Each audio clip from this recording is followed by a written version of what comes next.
Welcome back to our channel. నేను మీ మాధురి. ఎప్పుడూ కూడా ఏ విషయంలో కూడా మనము నిరాశ అనేది చెందకూడదు. ఎందుకు అంటే ఆ పనిని మొదలు పెట్టక ముందలే ఆ పనిలో గెలవగలమా లేదంటే ఓడిపోతామా, ఆ పని మధ్యలోనే ఆగిపోతుందా, అసలు ఎక్కడి దాకా ఆ పనిలో మనం ప్రయాణం చేయగలము, ఇన్ని ఆలోచించుకుంటూ ఉంటుంటే, ఇంత తర్జన పడుతూ ఉంటే అది కూడా ఏది మొదలు పెట్టక ముందలే ఆదిలోనే అంశపాతంలాగా ఎలా చేయగలుగుతారు చెప్పండి? నిరాశే ఎదురవుతుంది. ఎందుకు అంత నిరాశపడటం? ప్రయత్నిస్తేనే కదా అసలు జరుగుతుందో లేదో తెలియటము. అసలు మొదటి అడుగు వేస్తేనే కదా నువ్వు చేయగలుగుతావో లేదు అంటే నీ సత్తా ఎంతుందో నీకు తెలిసేది. కాబట్టి ఎప్పుడూ కూడా ఏది చేయటానికి కూడా నిరాశ చెందకు, ముందే అసహనంతో వెనకడుగు వేయకు. ఎస్, నేను చెయ్యగలను అని ఒక పట్టుదలతో నీకు నువ్వే మోటివేషన్గా అయ్యి ముందుకు వెళ్ళు. ఎందుకు అంటే ప్రాణం ఉంది కదా, ప్రాణం పెట్టి ప్రయత్నించనమాట. పోయేదేముంది? కాకపోతే ఒకవేళ ఓడిపోయావంటే ఒక అనుభవం వస్తుంది. అదే గెలిచావనుకో ఒక 10 మందికి ఇన్స్పైర్ కావచ్చు అనమాట. ఏది జరిగినా కానీ నీ లైఫ్కి వచ్చే నష్టం అయితే ఏది లేదు కదా. కానీ ఏదీ చేయకుండా నిరాశ పడిపోతూ నేను చేయలేనేమో అని కూర్చుంటేనే బాధ.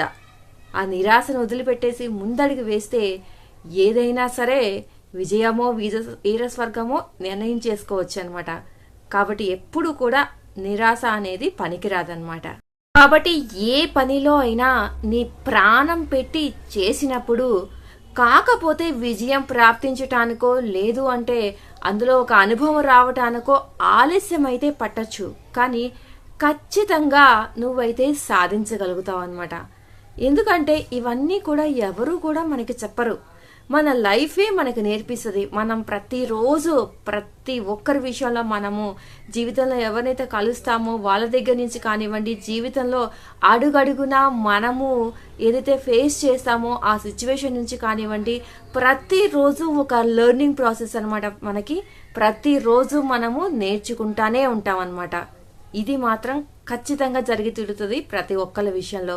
కాబట్టి నిరాశ, నిస్పృహలు ఇలాంటి వాటన్నిటికీ స్వస్తి చెప్పి నేను చెయ్యగలను అనే ఒక పాజిటివ్ దృక్పథంతో, నీ మీద నమ్మకంతో నీకు నువ్వు ప్రయత్నించు, ప్రాణం పెట్టి ఎందుకు జరగదు, మొత్తం నా ప్రాణమే పెట్టేస్తున్నాను, ఇంతలాగా కష్టపడుతున్నాను, ఇంతలాగా పట్టుదలతో చేస్తున్నాను అని ప్రయత్నించు. ఖచ్చితంగా జరిగి తీరుతుంది. ఇది ఇప్పుడున్నటువంటి జనరేషన్కి ఖచ్చితంగా కావాల్సినటువంటి మోటివేషన్ అనమాట.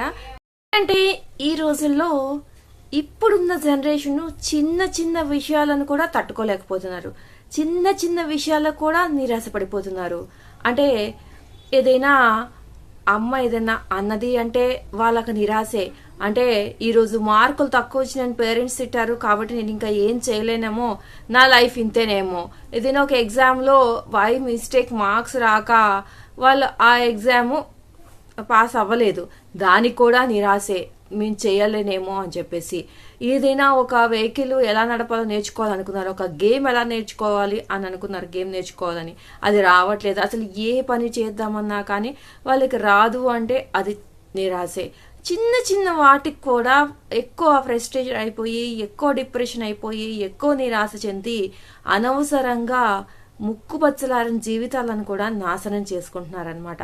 ఒక్క స్టూడెంట్స్ అనే కదా, ప్రతి ఒక్కళ్ళు కూడా అరే వార్తలు చూసామంటే చాలు, ఇంత చిన్న విషయానికి భార్య ఆత్మహత్య, ఇంత చిన్న విషయానికి భర్త ఆత్మహత్య. ఎందుకు ఇలాగా చిన్న చిన్న విషయాలను కూడా తట్టుకోలేకపోతున్నారు అనేదైతే అర్థం కావట్లేదు. ఏమనిపిస్తుంది అంటే మనోధైర్యం అనేది తగ్గిపోయింది మనుషులకి. అరే ప్రాణం అయితే ఉంది కదా, మన ప్రాణం ఉన్నంత వరకు మనం పోరాటం చేస్తే ఏదైనా చేయగలుగుతాము, అది మన ఒంట్లో సత్తు అయితే ఉంది కదా అన్న విషయాన్ని అయితే మర్చిపోతున్నారనమాట. కాబట్టి చిన్న చిన్న విషయాలకు కూడా స్ట్రెస్ ఎక్కువ ఫీల్ అవుతున్నారనమాట. కాబట్టి నేను చెప్పేది ఏంటి అంటే దయచేసి నిరాశ చెందద్దు. మనం ఏదైనా చేయగలం.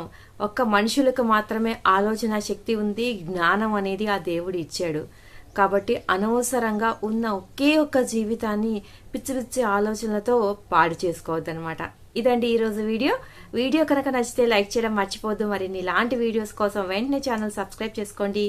పక్కనే ఉన్న బెల్ ఐకాన్ని ప్రెస్ చేసి ఆల్ అనే ఆప్షన్ సెలెక్ట్ చేస్తేనే నేను పెట్టే డైలీ నోటిఫికేషన్స్ మీ దాకా